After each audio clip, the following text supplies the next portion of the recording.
Mike, welcome to the Leaders Lab. Ken, it's a pleasure to see you. Thanks for having me. Of course, your book Profit First is to me has been a bit like a Bible. I've read it over and over. I go back to it. I think I'm a slow learner because the concepts aren't really that hard to digest, but it's just been such a great book and it's so powerful. But you've authored now what, 7 books, and number 8 is on deck. Is that right? Yeah, I've authored it's I think it's 8 books with the ninth on deck. Okay, You know, 6 of one, half a dozen of the other. sure. But the book that snuck in that I often don't think about is I wrote a children's book. I So I saw wrote, that. yeah, and that has been a amazing experience of introducing actually the profit first concepts to a prior generation, prior meaning prior to becoming entrepreneurs, an early generation, perhaps is a better choice of words. I love it. What got you so I noticed one thing about the range of books that you've written is I feel like for entrepreneurs, and I don't know if this is intentional or just as subjects come up, but I'm starting to look at your body of work as kind of a all-encompassing, you've got marketing, you've got finance, you've got sales, you've got one coming out on team building. Is it your goal, I think, to maybe create something around the entire entrepreneurial experience? You figured it out. Yeah. Yeah. Yeah. I'm trying to build the compendium of tools uh, because I think the small business market, meaning small business entrepreneurs, don't have access to many of the resources they need because it's just affordability. There's extraordinary coaches out there. There's extraordinary masterminds and organizations, but there can be extraordinary costs associated with it.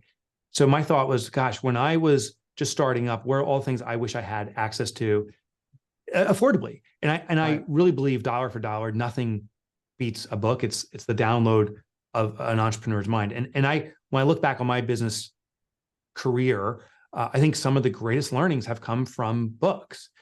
So I'm a big fan of it, and that's what I'm trying to provide for small business owners. Is that what turned you into an author, I guess, after, because you had a very strong business career early on, sold a couple of companies. What did you always have that bug in your head, like I'm going to be an author, or did you get to a point where you're like, I've had some pretty cool experiences, maybe it's time to share them? How did that come to fruition? Yeah, I didn't have the bug in my mind. I wasn't like, oh, I'm gonna be an author one day. I never felt it until the day I was like, oh, I need to do this. Here was the bug, and this is actually another, probably the most substantial component of why I write books, as I've been evaluating. So I built some businesses and sold them. I thought I knew everything about business, and in retrospect, I knew nothing. There was a little bit of good timing, good fortune, but I wasn't running the businesses healthily or appropriately. So I started a third business that I was a calamity. It just collapsed. And I went through actually depression and so forth. And during that period, I started writing down, like, what don't I get? I'm like, I don't understand how to be sustainably profitable. I don't understand. And I was writing down all these things I didn't understand. I was like, oh my gosh, I need to fix this for me. And then I realized if I can fix it for me, maybe there's other people having the same problem. So that quickly became, I have to write books. And that's why I write books today. So that, yes, I'm trying to write a compendium of books for small business. Honestly, I'm trying to solve everything I don't understand about entrepreneurship, which is most things, Right. Yeah. So it'll literally start almost like, I don't know if you're familiar with a podcaster named Lewis House, but I think it's funny. Yeah. He's got a podcast called School of Greatness. And at first, when I heard that, I was like, God, that's cocky, right? Like I'm gonna call my thing the whatever of greatness. But what it actually was him going out trying to find answers from people, right? Him trying Yeah. to Yeah. Yeah. find Yeah. out and they were the greatness, right? So but you could come into my school, which is studying the greats, which I think is cool. And so for So you, it's smart. like if you don't understand a marketing concept, you're going to go out, figure it out, and then maybe as you do, build a playbook or manual that others can follow along with. Yeah. That's exactly right. That's exactly right. So, how a book comes about for me is I first ask myself, what don't I understand? And can I find a solution for this? And right now I have partnerships or invested in 6 different businesses. So these businesses become kind of the guinea pig for testing these things out. And Yeah. then as it moves along, I'm like, oh, I'm seeing results. Then I start to codify the system, improve the system, and ultimately it becomes a book. Um, the other thing too is very lucky to be engaged with my readership or many readers. And some people reach out to me and say, hey, Mike, I read this, I improved that, and now I'm stuck here. What do I do? And when I hear enough people saying I'm stuck here and I don't have a solution, I'm like, oh, there's a common thread. And this is a problem I have. My gosh, that needs to be the next thing. And Profit First seems to be where most people know you from. I mean, it's a Sure. bestseller. You've had other bestsellers, but I mean, this was a huge book. I saw Yeah. it. I feel like even those that aren't registering with it, it's like if you saw the cover, it was at your local Barnes and Noble, top of the business stack, for many years, and still is in many places. What do you think it was about that book that hit such a chord? Again, all of your books have been pretty successful, but that one really took off. That What one do you think hit it it. was? Yeah. Yeah. What I think it was is it's a common problem that almost no one talks about. Right. So most businesses, and the data points to over 80%. There was a study conducted by a major bank, US bank, that identified 83% of businesses are cash strapped, check to check survival. But no one talks about that, because you imagine going out publicly and saying, my business is struggling, I can barely get by. Sure. Would you want to be a client of mine? So you can't really talk about it. So it eats us internally. Then I looked at, well, why are most businesses struggle? Because this is the number one reason we start a business is financial freedom. Also, people do it for personal freedom, to have choice. And there's other reasons too, but it's the number one common reason is I want to have a higher level of wealth in my life. And yet it happens for almost no one. So then I said, what's the formula we're using? And I looked at the formula where profit comes last, profit's the bottom line, the year end. And I'm like, oh, there's the problem. We're told this is the solution, yet behaviorally, when something comes last, it means don't worry about it until later, and therefore it never is going to happen. Let me flip the formula. And started testing that out. And sure enough, that was the solution. So it's a common problem. Many people have it. And the solution is wickedly simple. Like, you don't have to read anything besides the title of the book, Profit First, take your profit first. You understand the core principle. And I think that's the other reason the book just got is the momentum it has. It's one of those concepts that when you hear you talk about it or you read the book, I especially liked hearing you on other podcasts talking about it. It is so simple. And when you hear it, you go, of course, but it's also, all of it is an of course. Like, of course, businesses aren't profitable when profit is the byproduct of everything else, right? It's like, well, we got to sell a bunch of stuff. We got to hire a bunch of people. We got to pay for all of our overhead. And if we do all of that right, then there's supposed to be some stuff left over that we're going to call profit. Instead of, you're saying, look, if the goal is, or not even goal, just the outcome, if the reason we're in business is to make 20% profit and we sell $100 worth of stuff, right off the top, $20 is going to the profit account. Yeah. Yeah.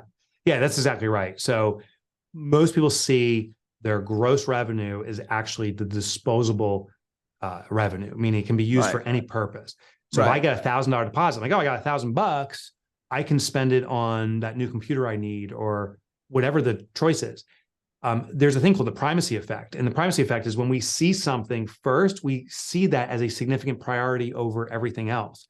So I need a new computer. I see $1,000. I'm like, great, we got it. But I don't think about, well, what about payroll that's coming up and rent? What about, let alone paying myself, or tax obligations that I or the business may have?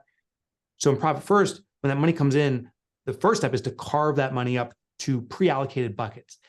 And the other thing about Profit First is this system has been around forever. It's not like I invented a new system. This is the envelope system that's been around since BC. Like, there's these old boxes that people used to divide their money up in.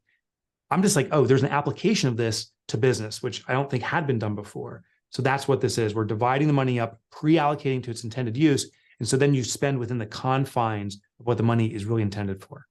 So do you literally, in the businesses that you run, and let's just use 20%. I know that's a high profit number, but whatever, we're just making it up anyway. So let's say that 20% was the number.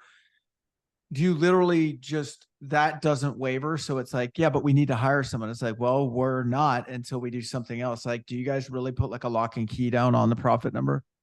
We don't put a lock and key, but we get pretty close to it. It forces, the intention is that forces a hard conversation. Yeah. So we allocate money here and we say, listen, we need to hire someone and we don't have enough money in our OpEx to do it. So we don't hire someone, we sustain the profit. But by hiring that person, does this bring a leverage point where we can bring more growth and more profitability with it? Right. If that's a serious consideration, do we want to make this change?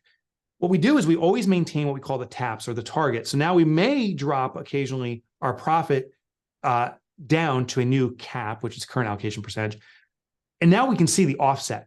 And then we measure it. So, in 90 days, this better be working. That's what we believe and we project.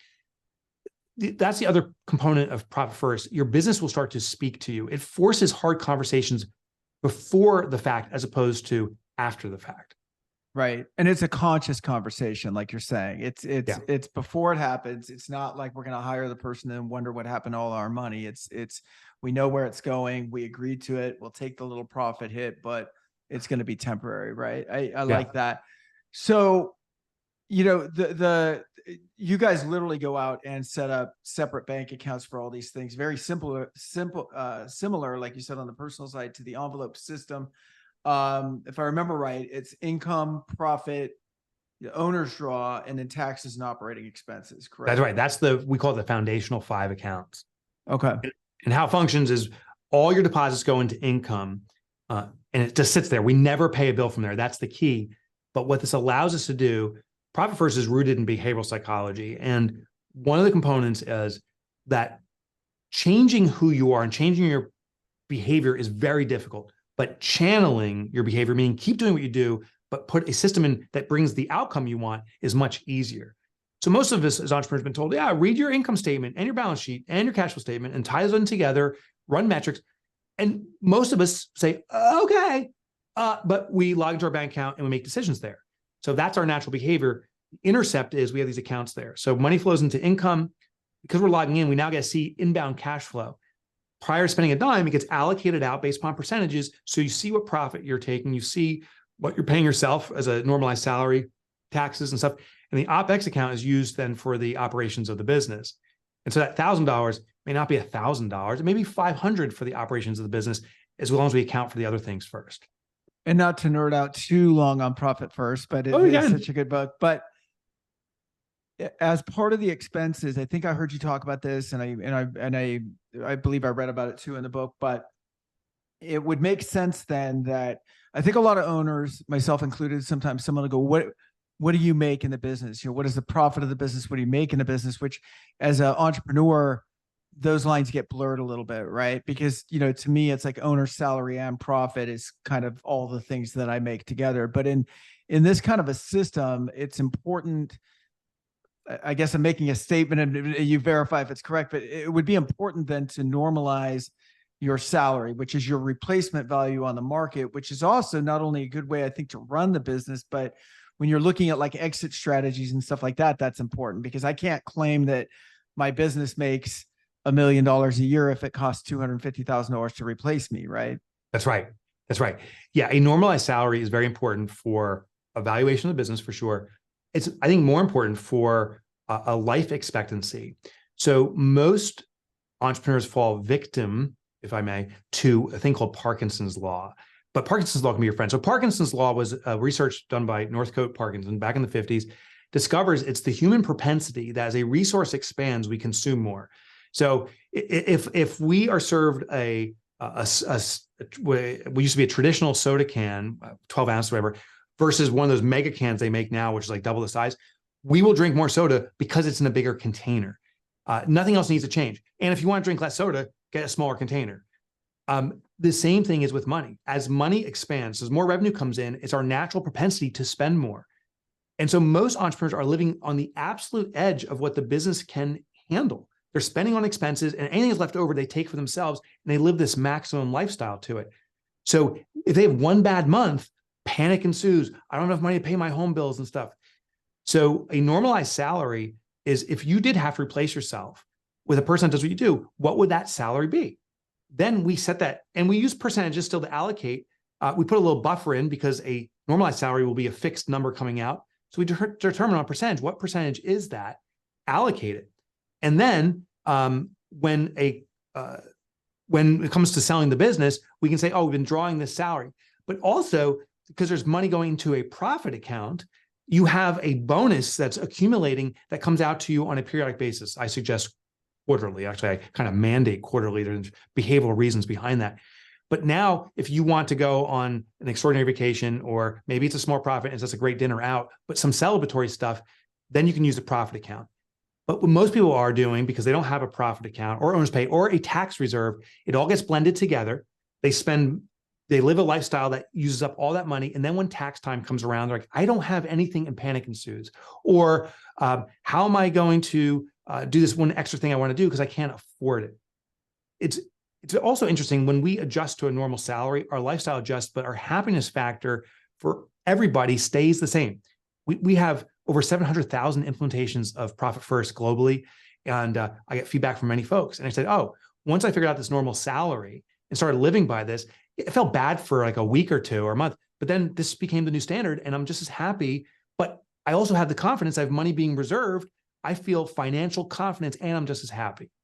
I think what we want sometimes, it's kind of funny. I was talking to somebody the other day about when we go into business, and you mentioned it the other day, we're looking for freedom, not just of finances, but time. I think, a lot of people, when they get into business, I want to do what I want when I want to do it, but and we say things like, I want to be my own boss, but then we're not a lot of times disciplined enough to be the boss of ourselves. Right. And so it's kind of nice sometimes to go in and go, no, this is how much I draw. This is how much, because without it, it's like, there's no guardrails. And so it feels funny sometimes, because sometimes it's like, well, there is 100 grand in the account. Why can't I do what I want? Right. And it's like, well, because that's not what I said I was going to do. And that's not really my money yet. Right. And I've been on, I think, both sides of this equation, Mike. I've been on the side where, as a young entrepreneur, just the ebbs and flows and the scarcity mindset. Sometimes even when you have it, it's almost like, I better spend it before it goes away, right? I better spend it while it's here. Otherwise something else is going to take it. And I want that new car right now. And yeah, it's just, I think there's got to be more even long-term peace in knowing, like, this is my salary. It's a fair salary. I'm going to put myself in for annual increases that are fair, or whatever an employer would pay me. If you're skilled, that's probably going to be a pretty decent salary if the company can support it. On top of that, I can then look at the profit once a quarter and decide what I want to do with that in terms of a bonus. I like that a lot.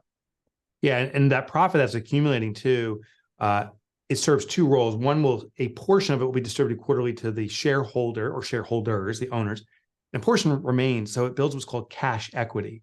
Yeah. And it's interesting, when it comes to evaluation of a company, the number one determinant, usually, it's not always, but the number one determinant usually for the value of a company is, does it have sustainable and growing profitability? And you don't have to do what's called a recast. A recast is where you take numbers and say, well, it could have looked like this, but it doesn't. And it's kind of funny money.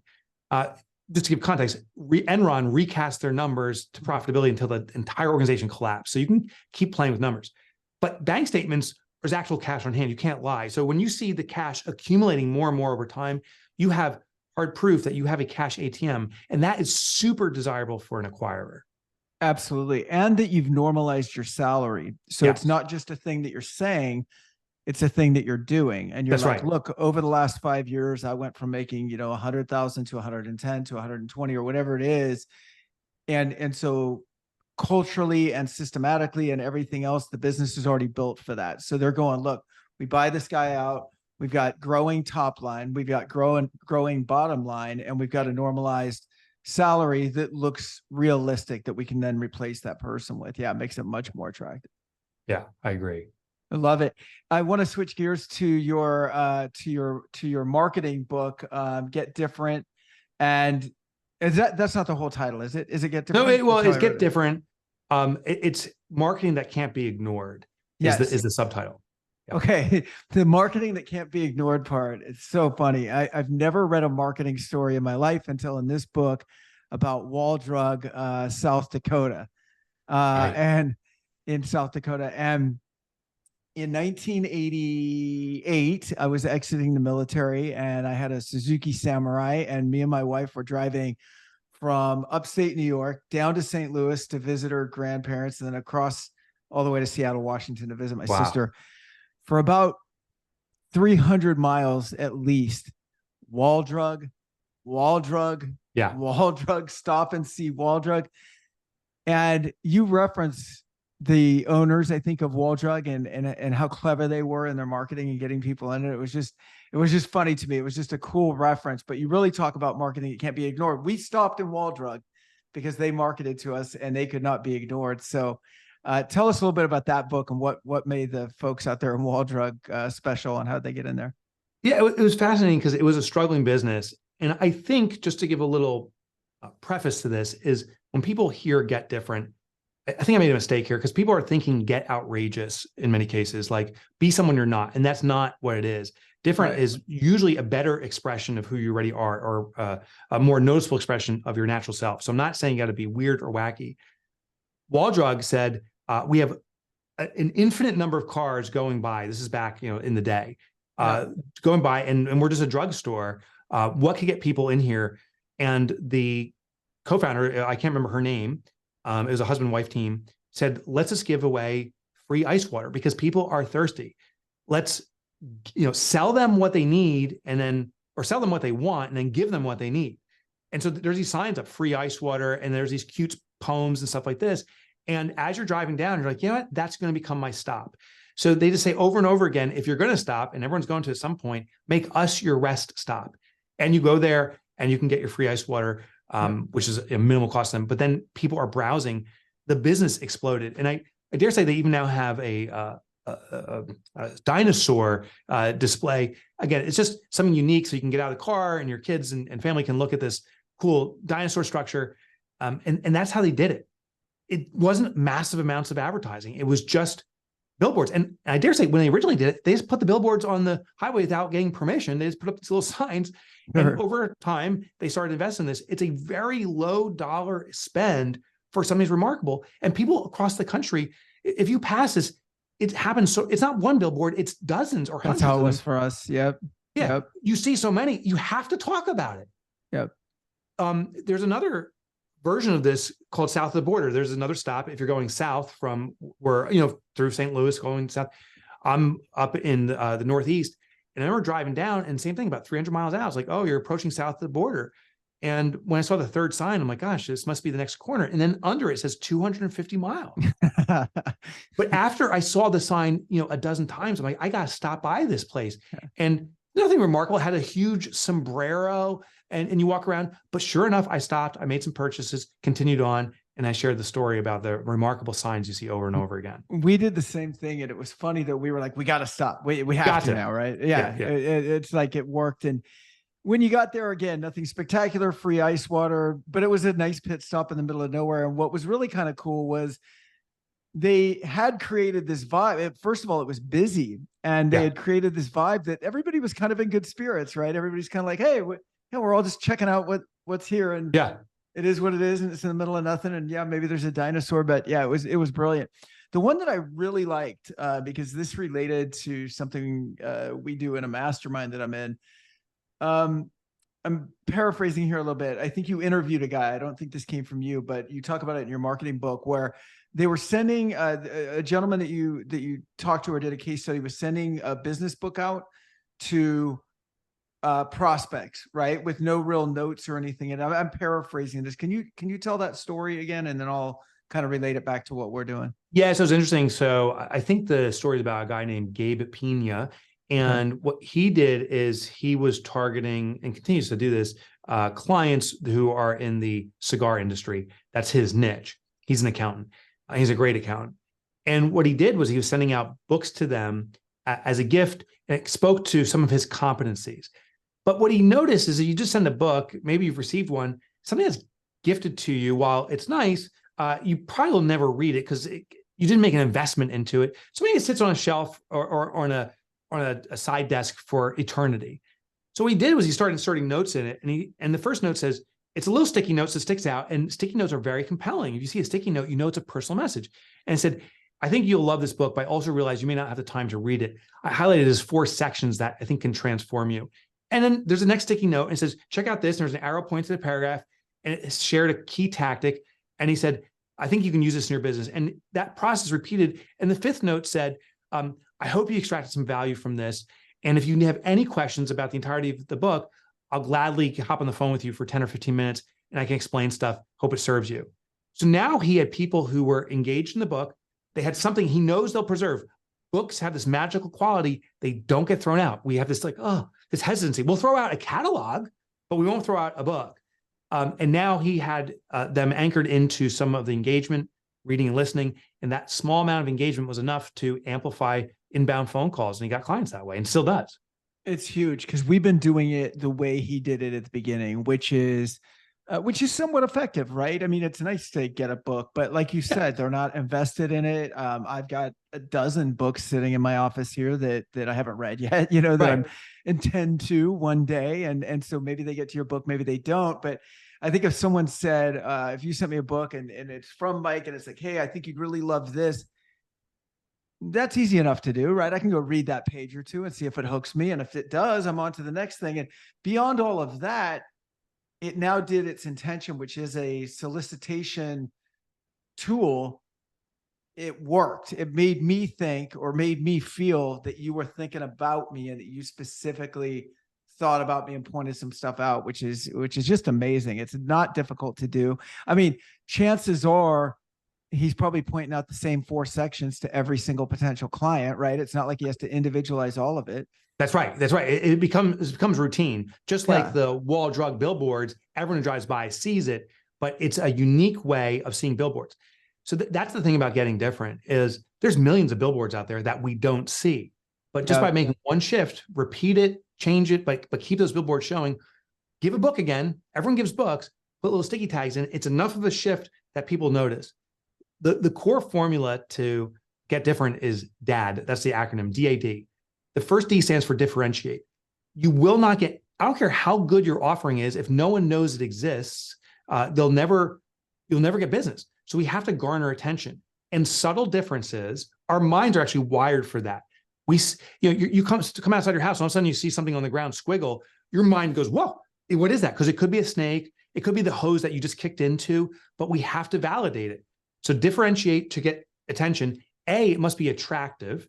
So curiosity, entertaining. Wall Drug did an amazing job. Gabe makes it so accessible. Why not read a couple personalized notes to yourself? That's very attractive, and read the stuff. And then the last D stands for direct.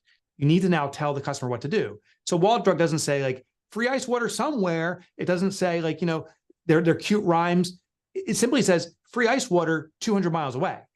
Wall Drugs. Like it says over and over again, so you know that you're approaching, you're directed into their parking lot. Gabe says, give me a buzz or pick up the phone or drop me an email. He says a very specific direction to go further with this. And that's DAD or DAD marketing within the Get Different system. I love it. And then probably the perfect book would be Profit First, because everybody could, we could do it with Profit First. And Totally with Profit First. And that's actually a good technique is when you give something that is not related to you, it's a genuine gift. So, you know, Jim Collins' Good to Great would be great for me to send out as opposed to saying, hey, read my book. Sure. Because now it's not self-serving. I love it. And I love that book, by the way. So just real quick before we close out, I know you've got a new book you're working on. It's going to be out in 6-7 months, I think, right? And it's How Great Leaders Build Unstoppable Teams. And I'm excited to read that. Can you give us just what's the elevator pitch on that book? What's it going to be about? Yeah. So the title's All In, How Great Leaders Build Unstoppable Teams. And what I did was I studied how great teams are built from the recruiting stages to the retaining to just raising the bar. What I found fascinating is similar to Profit First is the standard approach for recruiting, as an example, is the least effective. But there's another organization, I'm putting air quotes around this, a massive organization that has the best recruiting. And what it is sports. Specifically, college sports use camps. So just a real quick sample is most people do interviews. We interview 3 people or 5 people, and we pick the best of the worst in some cases, but we do get frustrated and we pick someone. And the other people that didn't get hired don't know why they don't get hired. In a camp, these colleges will have all these student athletes come in and say, hey, we're doing a 3-day camp. We're going to teach you skills. So everyone's getting improved, but they're also observing the participation, and they tap someone on the shoulder and say, hey, you're doing a really good job here. We'd like to bring you to a new field where you can even express more skills. At a certain point, they are able to tap someone on the shoulder and say, you should be a student athlete here at this university. It's a recruiting mechanism. Now, the real world application, even inside secret, Home Depot does this. Next time you go to build a birdhouse with your child, you'll notice that there's people directing you on how to build this birdhouse. Yes, they're ingratiating you with Home Depot. They want you to buy supplies, but also they're observing the greatest participants. And they will tap someone on the shoulder and say, wow, you really were an active participant here. You were helping other parents. You ever consider working at Home Depot? It's the greatest recruiting mechanism. So All In is packed with these approaches that work that most people aren't doing. And I hope it'll have a profound effect, just like Profit First has had on how we manage profitability. Awesome. Can't wait to read it. Thank you so much for making the time. Really great to get to know you a little bit and some of the brain power behind these books. Have an amazing rest of your day. Thanks again for joining us on the Leaders Lab. Ken, thank you. You got it, sir. Take care.